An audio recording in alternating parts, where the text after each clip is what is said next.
ಈ ಕಾರ್ಯಕ್ರಮದ ಪ್ರಾಯೋಜಕರು ಹೋಟೆಲ್ ಮಂದಾರ ಕಾಪು.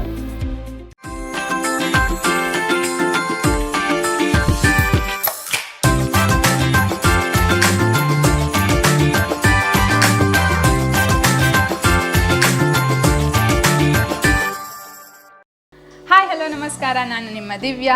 ಇದು ಮಂದಾರ ಹೋಟೆಲ್ಸ್ ಕಾಪು ಅರ್ಪಿಸುವಂತಹ ಸ್ಪಂದನ ವಾಹಿನಿಯ ಸ್ಪಂದನ ಸವಿರುಚಿ ವಿತ್ ಅಶ್ವಿನಿ ಆರ್ ಶೆಟ್ಟಿ ಕಾರ್ಯಕ್ರಮಕ್ಕೆ ತಮಗೆಲ್ಲರಿಗೂ ಆದರದ ಸ್ವಾಗತ.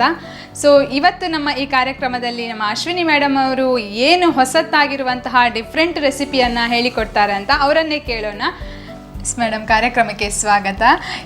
ಇವತ್ತಿನ ದಿನ ನೀವು ಏನೊಂದು ಡಿಫ್ರೆಂಟ್ ಆಗಿರುವಂತಹ ಟೇಸ್ಟಿ ಫುಡ್ಡನ್ನು ಹೇಳಿಕೊಡ್ತೀರ. ದಿನ ಪ್ರತಿ ಸಲನೂ ನೀವು ಒಂದೊಂದು ರೀತಿಯಾದಂತಹ ಡಿಫ್ರೆಂಟ್ ಆದಂತಹ ಒಂದು ರೆಸಿಪಿಯನ್ನೇ ನಮಗೆ ತೋರಿಸ್ತಾ ಇದ್ದೀರಾ. ಸ್ವೀಟ್ ಇರ್ಬೋದು ಅಥವಾ ಖಾರ ಇರ್ಬೋದು, ಏನೇ ಇರ್ಬೋದು. ಬಟ್ ಇವತ್ತಿನ ದಿನ ಏನೊಂದು ಸ್ಪೆಷಲ್ ರೆಸಿಪಿಯನ್ನು ನೀವು ಮಾಡಲಿಕ್ಕಿದ್ದೀರಾ? ಇವತ್ತು ನಾನೊಂದು ಹೆಲ್ದಿ ಡ್ರಿಂಕ್ ಮಾಡಿ ತೋರಿಸ್ತಾ ಇದ್ದೇನೆ. ನಿದ್ರಾಹೀನತೆ ಅಂದ್ರೆ ನಿದ್ರೆ ಯಾರಿಗೆ ಹಾಸಿಗೆಯಲ್ಲಿ ಮಲಗಿದ ಕೂಡಲೇ ಬರುದಿಲ್ವೋ ಅವರಿಗೆ ಇದು ತುಂಬಾ ಯೂಸ್ಫುಲ್ ಆಗುವ ಒಂದು ಡ್ರಿಂಕ್. ಟರ್ಮರಿಕ್ ಪೌಡರ್ ಅನ್ನ ಸ್ವಲ್ಪ ಡಿಫ್ರೆಂಟ್ ಆಗಿ ಹೇಗೆ ಮಾಡೋದು ಅಂತ ನಾನು ಇವತ್ತು ನಿಮ್ಗೆ ಹಾಗೂ ಸ್ಪಂದನ ವಾಹಿನಿಯ ವೀಕ್ಷಕರಿಗೆ ಮಾಡಿ ತೋರಿಸ್ತಾ ಇದ್ದೇನೆ. ದಿವ್ಯಾ, ಖಂಡಿತ ಮೇಡಮ್, ತುಂಬಾ ಖುಷಿ ಆಯ್ತು. ಇಂಥ ಒಂದು ಆರೋಗ್ಯಕರವಾದಂತಹ ಒಂದು ನಿದ್ರಾಹೀನರಿಗೆ ಯೂಸ್ ಆಗುವಂತಹ ಡ್ರಿಂಕ್ಸ್ ಅನ್ನ ಇವತ್ತು ಹೇಳಿಕೊಡ್ತಾ ಇದ್ದೀರಾ. ಖಂಡಿತ ನಾವು ನೋಡ್ಲೇಬೇಕು. ಟರ್ಮರಿಕ್ ಡ್ರಿಂಕ್ ಮಾಡಲಿಕ್ಕೆ ಬೇಕಿರುವ ಇಂಗ್ರೀಡಿಯೆಂಟ್ಸ್: 1 ಟೇಬಲ್ ಸ್ಪೂನ್ ಅಷ್ಟು ಅರಶಿನ ಪುಡಿ, 1 ಬೌಲ್ನಷ್ಟು ತಾವರೆಯ ಬೀಜಗಳು, ಮಾಖನ ಅಂತ ಹೇಳ್ತಾರೆ ಅದನ್ನು, ಪಿಂಚ್ ಆಫ್ ಕಾರ್ಡಮಮ್ ಪೌಡರ್ ಏಲಕ್ಕಿಯ ಪುಡಿ, 1 ಮುಷ್ಟಿಯಷ್ಟು ಗೇರು ಬೀಜ, 1 ಮುಷ್ಟಿಯಷ್ಟು ವಾಲ್ನಟ್, 1 ಮುಷ್ಟಿಯಷ್ಟು ಬಾದಾಮ್, ರುಚಿಗೆ ಎಷ್ಟು ಬೇಕೋ ಅಷ್ಟು ಬೆಲ್ಲ. ಇಲ್ಲಿ ಸಕ್ಕರೆಯನ್ನು ನಾನು ಯೂಸ್ ಮಾಡ್ತಾ ಇಲ್ಲ, ಬೆಲ್ಲವನ್ನು ಹಾಕ್ತೇನೆ. ಇದನ್ನೆಲ್ಲ ಹುರ್ಕೊಳ್ಳಿಕ್ಕೆ ಸ್ವಲ್ಪ ತುಪ್ಪ, 3 ಗ್ಲಾಸ್ನಷ್ಟು ಹಾಲು.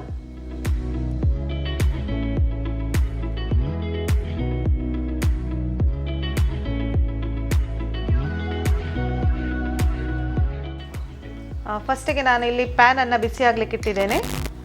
1 ಟೇಬಲ್ ಸ್ಪೂನ್ನಷ್ಟು ತುಪ್ಪವನ್ನು ಹಾಕಿ ಈ ತಾವರೆಯ ಬೀಜಗಳನ್ನು ಸ್ವಲ್ಪ ಹುರ್ಕೊಳ್ಳುವ.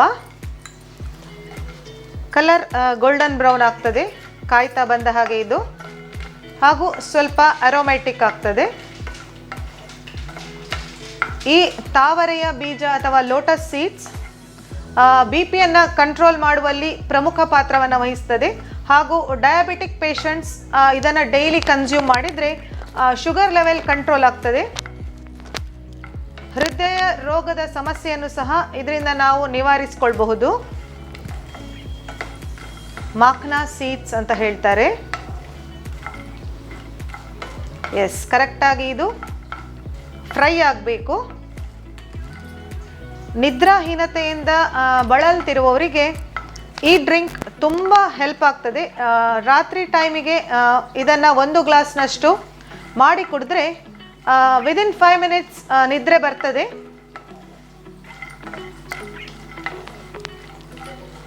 ಅದು ಅಲ್ಲದೆ ಯಾವ ವಯಸ್ಸಿನವರು ಸಹ ಈ ಡ್ರಿಂಕನ್ನು ಕನ್ಸ್ಯೂಮ್ ಮಾಡ್ಬೋದು. ಎಸ್, ಈಗ ಇದು ಕಾದಿದೆ. ಇದನ್ನು ನಾನು ಒಂದು ಬೌಲಿಗೆ ಟ್ರಾನ್ಸ್ಫರ್ ಮಾಡ್ತೇನೆ.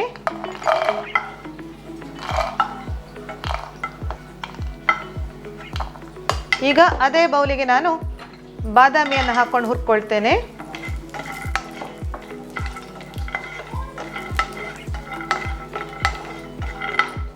ಎಸ್, ನೆಕ್ಸ್ಟ್ ಗೇರು ಬೀಜ. ಗೇರು ಬೀಜ ಸ್ವಲ್ಪ ಗೋಲ್ಡನ್ ಬ್ರೌನ್ ಕಲರ್ ಬರಲಿ.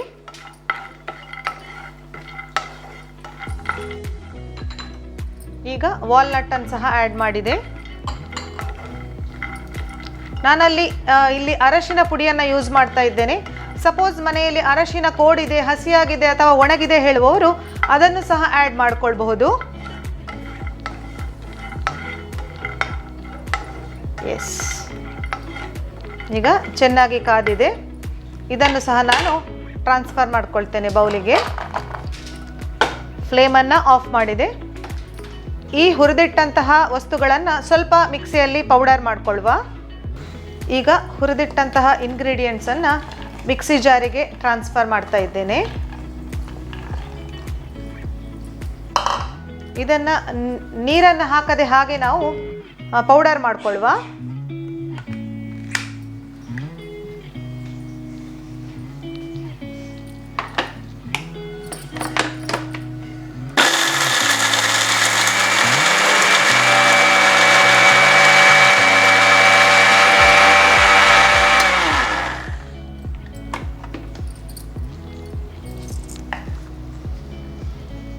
ಎಸ್, ಇದು ಪೌಡರ್ ಆಗಿದೆ. ಈಗ ಘಮ ಘಮ ಅಂತಿದೆ. ಈಗ ಬಿಸಿಯಾದ ಪ್ಯಾನಿಗೆ ನಾನು 3 ಗ್ಲಾಸ್ನಷ್ಟು ಹಾಲನ್ನು ಹಾಕ್ತಾ ಇದ್ದೇನೆ. ದನದ ಹಾಲು. ಈಗ ಬಿಸಿಯಾದ ಹಾಲಿಗೆ ನಾನು ಏಲಕ್ಕಿಯ ಪೌಡರ್, ಅರಶಿನ ಪುಡಿ 1 ಟೇಬಲ್ ಸ್ಪೂನ್ ಅಷ್ಟಿದೆ, ರುಚಿಗೆ ಎಷ್ಟು ಬೇಕೋ ಅಷ್ಟು ಬೆಲ್ಲ. ಬೆಲ್ಲ ಇಷ್ಟ ಆಗುವುದಿಲ್ಲ ಹೇಳುವವರು ಸಕ್ಕರೆಯನ್ನು ಸಹ ಆ್ಯಡ್ ಮಾಡ್ಕೊಳ್ಬಹುದು. ಸ್ವಲ್ಪ ಕುದಿ ಬರಲಿ. ಅರಶಿನ ಕೋಡನ್ನು ಯೂಸ್ ಮಾಡ್ಕೊಳ್ಳೋರು ಸ್ವಲ್ಪ ತುರಿದುಕೊಂಡು ಹಾಕಿ ಲಾಸ್ಟಿಗೆ ಸೋಸ್ಕೊಂಡ್ರೆ ಆಯಿತು.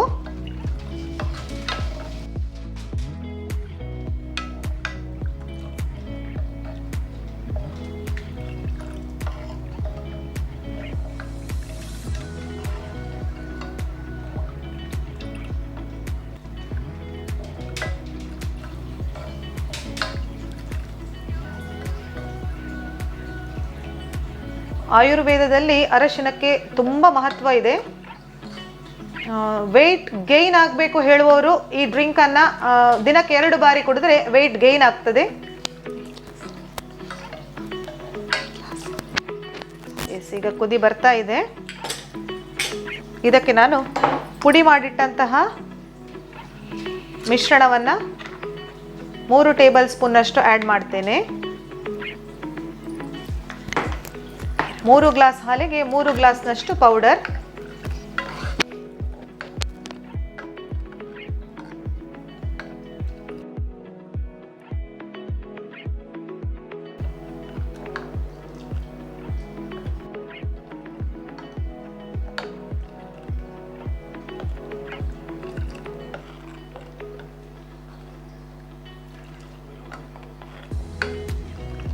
ಪುಡಿಯನ್ನು ಹಾಕಿ 1-2 ಕುದಿ ಬಂದರೆ ಸಾಕು.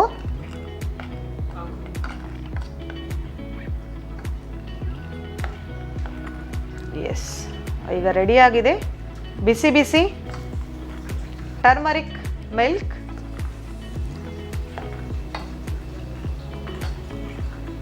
ಮಕ್ಕಳು ಸಹ ಇದನ್ನು ಇಷ್ಟಪಟ್ಟು ಕೇಳಿ ಕೇಳಿ ಕುಡಿತಾರೆ. ಎಸ್, ಫ್ಲೇಮನ್ನು ಆಫ್ ಮಾಡಿ ಬಿಸಿ ಬಿಸಿ ಡ್ರಿಂಕನ್ನು ನಾನು ದಿವ್ಯನಿಗೆ ಸರ್ವ್ ಮಾಡ್ತೇನೆ. ಈಗ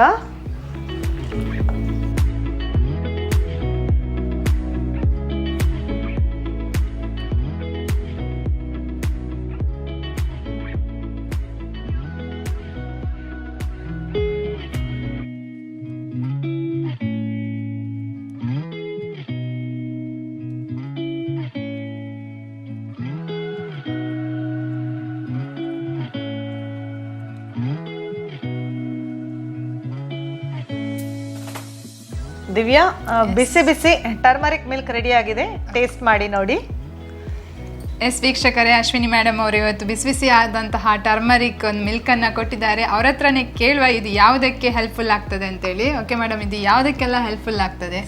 ಇದರಲ್ಲಿ ನಾನು ಆಗ್ಲೇ ಹೇಳಿದ ಹಾಗೆ ಲೋಟಸ್ ಸೀಡ್ಸ್ ಅನ್ನ ಹಾಕಿದ್ದೇನೆ. ಲೋಟಸ್ ಸೀಡ್ಸ್ BP ಕಂಟ್ರೋಲ್ ಮಾಡ್ತದೆ, ಶುಗರ್ ಅನ್ನ ಲೆವೆಲ್ಗೆ ತರ್ತದೆ ಹಾಗೂ ಹೃದಯ ಸಂಬಂಧಿ ಕಾಯಿಲೆಗಳನ್ನ ದೂರವಾಗಿಸ್ತದೆ. ಬಾದಾಮ್ ಹಾಗೂ ಗೇರು ಬೀಜ ವೆಯ್ಟ್ ಗೇನಿಗೆ ಹೆಲ್ಪ್ಫುಲ್. ಹಾಗೂ ಟರ್ಮರಿಕ್ ಅಂತ ಹೇಳೋದು ರೋಗ ನಿರೋಧಕ ಶಕ್ತಿಯನ್ನು ನಮ್ಮ ಬಾಡಿಯಲ್ಲಿ ಹೆಚ್ಚಿಸ್ತದೆ, ಎಲ್ರಿಗೂ ತಿಳಿದ ವಿಷಯ.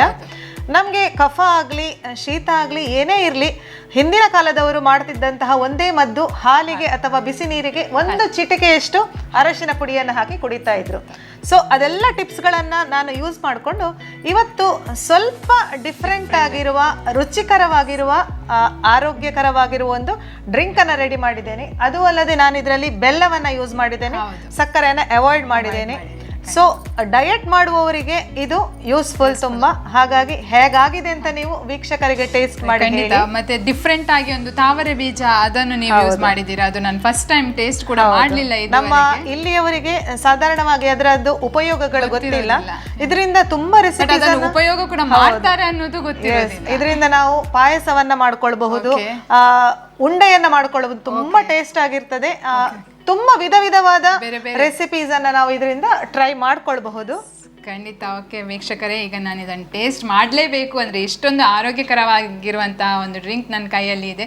ಸೊ ಖಂಡಿತ ನಾನು ಇದನ್ನು ಟೇಸ್ಟ್ ಮಾಡ್ತೇನೆ. ಬಿಸಿ ಇರಬೇಕು ನಿಧಾನವಾಗಿ. ತುಂಬಾನೇ ಟೇಸ್ಟಿ ಆಗಿದೆ. ನಿಮ್ಮ ಎಕ್ಸ್ಪ್ರೆಷನ್ ಹೇಳ್ತಾ ಇದೆ ತುಂಬಾ ಟೇಸ್ಟಿ ಆಗಿದೆ ಅಂತ. ನಿಜವಾಗ್ಲೂ, ಯಾಕೆಂದ್ರೆ ಅದರಲ್ಲಿ ನೀವೊಂದು ತಾವರೆ ಬೀಜ ಹೇಳಿದ್ರಲ್ಲ, ಅದು ಹಾಕಿದ್ರೆ ಏನೋ ಒಂಥರ ಡಿಫ್ರೆಂಟ್ ಆಗಿ ಒಂದು ಟೇಸ್ಟ್ ಕೊಡ್ತಾ ಇದೆ. ಡಿಫ್ರೆಂಟ್ ಡ್ರೈ ಫ್ರೂಟ್ಸ್ ಎಲ್ಲ ಇದೆ, ಎಸ್, ಎಲ್ಲ ಮಿಕ್ಸ್ ಆಗಿ ಒಂದು ಡಿಫ್ರೆಂಟ್ ಒಂದು ಅದ್ಭುತವಾದಂತಹ ರುಚಿಯನ್ನ ಕೊಟ್ಟಿದೆ. ತುಂಬಾನೇ ಖುಷಿ ಆಯ್ತು ಮೇಡಮ್. ಇಂತಹ ಒಂದು ಅದ್ಭುತವಾದಂತಹ ರುಚಿಕರವಾದಂತಹ ಹೆಲ್ದಿ ಒಂದು ಡ್ರಿಂಕ್ಸ್ ಅನ್ನ ನೀವು ಇವತ್ತು ನಮಗೂ ನಮ್ಮ ವೀಕ್ಷಕರಿಗೂ ಹೇಳಿಕೊಟ್ಟಿದ್ದೀರಾ. ತುಂಬಾನೇ ಧನ್ಯವಾದಗಳು. Thank you. ಟರ್ಮರಿಕ್ ಡ್ರಿಂಕ್ ಮಾಡಲಿಕ್ಕೆ ಬೇಕಿರುವ ಇಂಗ್ರೀಡಿಯೆಂಟ್ಸ್: 1 ಟೇಬಲ್ ಸ್ಪೂನ್ನಷ್ಟು ಅರಶಿನ ಪುಡಿ, 1 ಬೌಲ್ನಷ್ಟು ತಾವರೆಯ ಬೀಜಗಳು, ಮಾಖನ ಅಂತ ಹೇಳ್ತಾರೆ ಅದನ್ನು, ಪಿಂಚ್ ಆಫ್ ಕಾರ್ಡಮಮ್ ಪೌಡರ್, ಏಲಕ್ಕಿಯ ಪುಡಿ, 1 ಮುಷ್ಟಿಯಷ್ಟು ಗೇರು ಬೀಜ, 1 ಮುಷ್ಟಿಯಷ್ಟು ವಾಲ್ನಟ್, 1 ಮುಷ್ಟಿಯಷ್ಟು ಬಾದಾಮ್, ರುಚಿಗೆ ಎಷ್ಟು ಬೇಕೋ ಅಷ್ಟು ಬೆಲ್ಲ. ಇಲ್ಲಿ ಸಕ್ಕರೆಯನ್ನು ನಾನು ಯೂಸ್ ಮಾಡ್ತಾ ಇಲ್ಲ, ಬೆಲ್ಲವನ್ನು ಹಾಕ್ತೇನೆ. ಇದನ್ನೆಲ್ಲ ಹುರ್ಕೊಳ್ಳಿಕ್ಕೆ ಸ್ವಲ್ಪ ತುಪ್ಪ, 3 ಗ್ಲಾಸ್ನಷ್ಟು ಹಾಲು.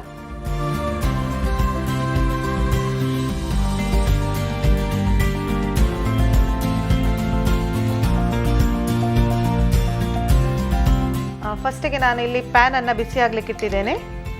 1 ಟೇಬಲ್ ಸ್ಪೂನ್ನಷ್ಟು ತುಪ್ಪವನ್ನು ಹಾಕಿ ಈ ತಾವರೆಯ ಬೀಜಗಳನ್ನು ಸ್ವಲ್ಪ ಹುರ್ಕೊಳ್ಳುವ. ಎಸ್, ಈಗ ಇದು ಕಾದಿದೆ. ಇದನ್ನು ನಾನು ಒಂದು ಬೌಲಿಗೆ ಟ್ರಾನ್ಸ್ಫರ್ ಮಾಡ್ತೇನೆ.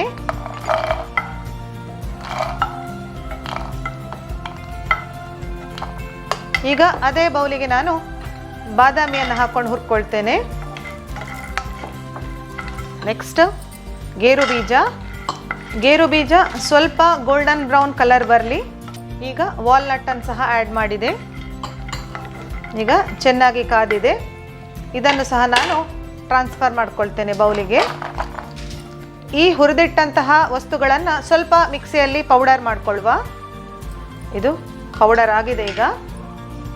ಈಗ ಬಿಸಿಯಾದ ಪ್ಯಾನಿಗೆ ನಾನು 3 ಗ್ಲಾಸ್ನಷ್ಟು ಹಾಲನ್ನು ಹಾಕ್ತಾ ಇದ್ದೇನೆ, ದನದ ಹಾಲು. ಈಗ ಬಿಸಿಯಾದ ಹಾಲಿಗೆ ನಾನು ಏಲಕ್ಕಿಯ ಪೌಡರ್, ಅರಶಿನ ಪುಡಿ 1 ಟೇಬಲ್ ಸ್ಪೂನ್ನಷ್ಟಿದೆ,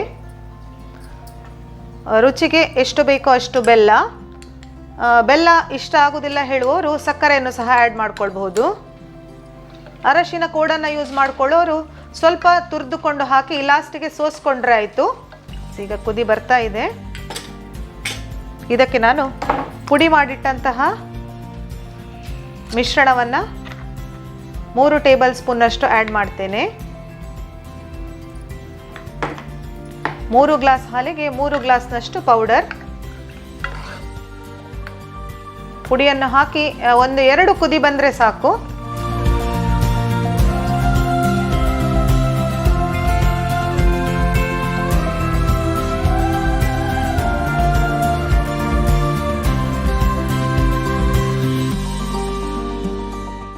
ಓಕೆ ವೀಕ್ಷಕರೇ, ನಮಗೆ ಅಶ್ವಿನಿ ಮೇಡಮ್ ಅವರು ಇವತ್ತೊಂದು ಹೆಲ್ದಿ, ಒಂದು ಆರೋಗ್ಯಕರವಾಗಿರುವಂತಹ ಒಂದು ಡ್ರಿಂಕ್ಸನ್ನು ಹೇಳಿಕೊಟ್ಟಿದ್ದಾರೆ. ತುಂಬಾ ಟೇಸ್ಟಿಯಾಗಿತ್ತು. ಸೊ ಮತ್ತೊಂದು ಹೊಸ ಟೇಸ್ಟಿ ಫುಡ್ನ ಜೊತೆ ನೆಕ್ಸ್ಟ್ ವೀಕ್ ಮತ್ತೆ ನಾವು ಖಂಡಿತವಾಗಿಯೂ ಬರ್ತೇವೆ.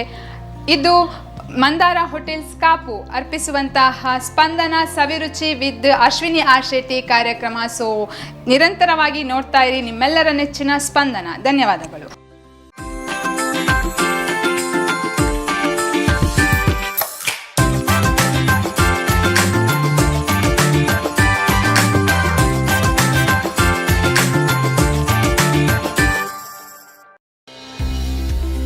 ಈ ಕಾರ್ಯಕ್ರಮದ ಪ್ರಾಯೋಜಕರು ಹೋಟೆಲ್ ಮಂದಾರ ಕಾಪು.